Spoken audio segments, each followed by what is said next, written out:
So every frame fixed assassination always has a start. And it will often go full circle. I got a sign over there. And just to give you an example, you can have two stories running parallel like train tracks. One is true and one is false, one is a lie. And like that say that. So there's one day I got on a train to go to Kisumu, Kenya.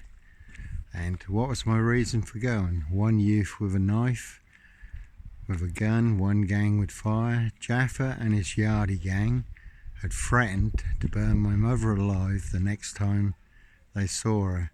And my mum had also phoned me up and said, Johnny, we've got headless bodies coming down the river into Lake Victoria, because Rwanda, this was Kisumu, you'd have Lake Victoria, and then you'd have on the other side of Lake Victoria would be Rwanda, where genocide was taking place. And there's just been 100,000 people die in the UK through the coronavirus. Well, 1 million people were slaughtered in 100 days in Rwanda. You know, mass graves, you could put the population of this into. People were hiding in mass graves to avoid being massacred. People dancing with fiendish delight in their victims' blood. Anyhow, I prayed about it and God confirmed that I was to go, and to go urgently. Not one penny from anybody. And I'd just prior to my going, I'd lost a good friend, Philip Hewitt, who used to work with my mother at the nunnery.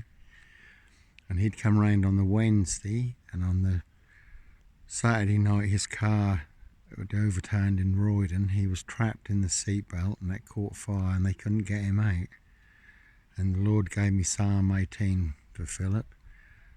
Tangled and trapped in the cords of death, but yet I called upon the Lord, so I knew that Philip was saved. But I say the light had gone to green. God had confirmed I was to go, and to go urgently.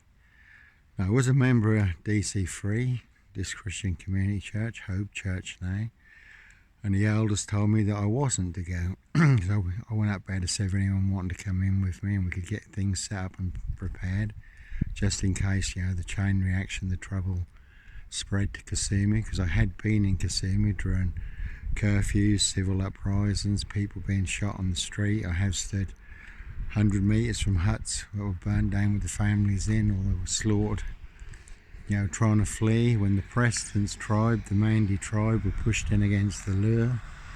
The Mandy tribe, well fed, well armed. So in Condeli, there's a lot of blood slaughtered there. So I say a genuine reason for my going, and not one penny from anybody, a genuine emergency, a race against time to stand in the gap. And I had also read where a Yardi gang in London had burnt a woman with a hot clothes iron on her body and then on her face. So my mum had only just had a hysterectomy, so she was in no fit state to tackle a gang of youths in their late 20s. So that was a real evil saw trap. So that's why I got on the train, and that's why I went to Kisumu to confront Jaffa and his Yardi gang, which I did at Kisumu Marketplace. And God turned that whole situation around. You know, already taken back, you know, when I went and confronted Jaffa, and their big anger with the world and what they were venting towards my mother, because they thought she was just a rich Westerner who didn't care, that no one cared whether they lived or died. That was their big beef with the world. They'd lived on the streets all their lives, you know, abused and beaten and so forth. And they were quite a formidable gang. And so that's where what their anger was being vented towards my mother about, that no one cared whether they lived or died. And Jaffa Shimmy, one of his gang members, he was sitting, you know, on a curb, and he had a dirty handkerchief over this big wound on his ankle where he'd been hit by a car. And Jaffa said, even if we meet with misfortune, people just laugh, you know, no one helps us. And when my mum came out of the market, because she got quite nervous as we went to the market in the truck, This is where Jaffa and his Yardie gang would be.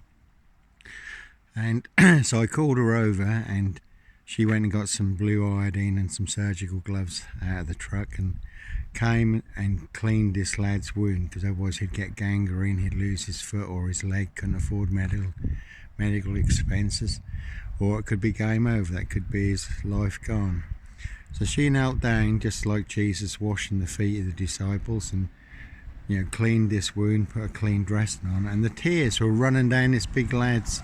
It was a bit like Tyson, had a big thick neck, and the tears were running down his cheeks because no one had ever shown him any kindness in his life, and that's all it took to turn this whole situation around, from them saying they were going to burn my mother alive the next time they saw her, and Jaffa was declaring to the whole marketplace that Jesus had done a miracle, because to them it was a miracle, just that someone showed them kindness, someone showed them some care, some love and care, so that situation was resolved.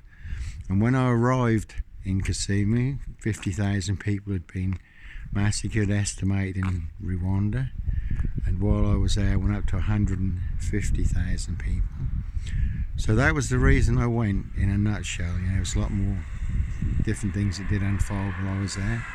Plus you had 300 years of white rule being overturned in South Africa, and people were saying that was going to be a bloodbath, but I think people in South Africa were looking at Rwanda and could see how that one would go. There was civil war between whites and blacks and the ANC, so that probably put a thing in.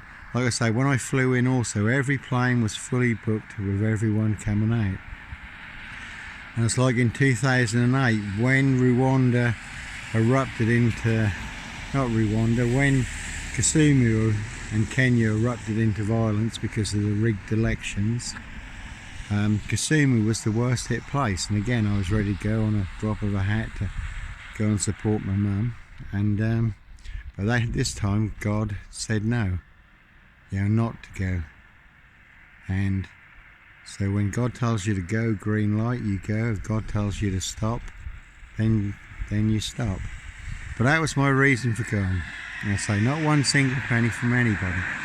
Then we have the big black cornerstone, Rackham's cornerstone, this Christian Community Church, Hope Church now, Royal Mail, Post the Assassins. Now this was their story, why I went. DC3, the Roy Lincoln lawyer, Newberry's, Jonathan Burr, Harris and Co., the congregation, reckoned that I was in bondage to fear and the devil, which was never the case. Reckoned that my going was a hoax and that I was a con and a fake. But Simon Newberry, his mother-in-law, she got caught in the wrong place at the wrong time, the unexpected when you least expect it, was killed in a fatal accident on the 1066 at Thetford. And the Roy Lincoln lawyer's wife, Sylvia, God bless her, no longer with us. She was hit by a lorry on her bicycle, ended up in Addenbrooke's, brain injuries, caught in the wrong place at the wrong time. So that's the one. If you can be trapped, caught in the wrong place at the wrong time. One youth with a knife, one gang, fire, and that can be fatal. That can be game over. So you have to make sure that you're in the right place at the right time. You're prepared, and ready to move, instead of being trapped and caught in the wrong place at the wrong time. But their big monster lie that they came out with is that I'd gone to Kenya on a luxury holiday in the sun. I was staying in a nice hotel.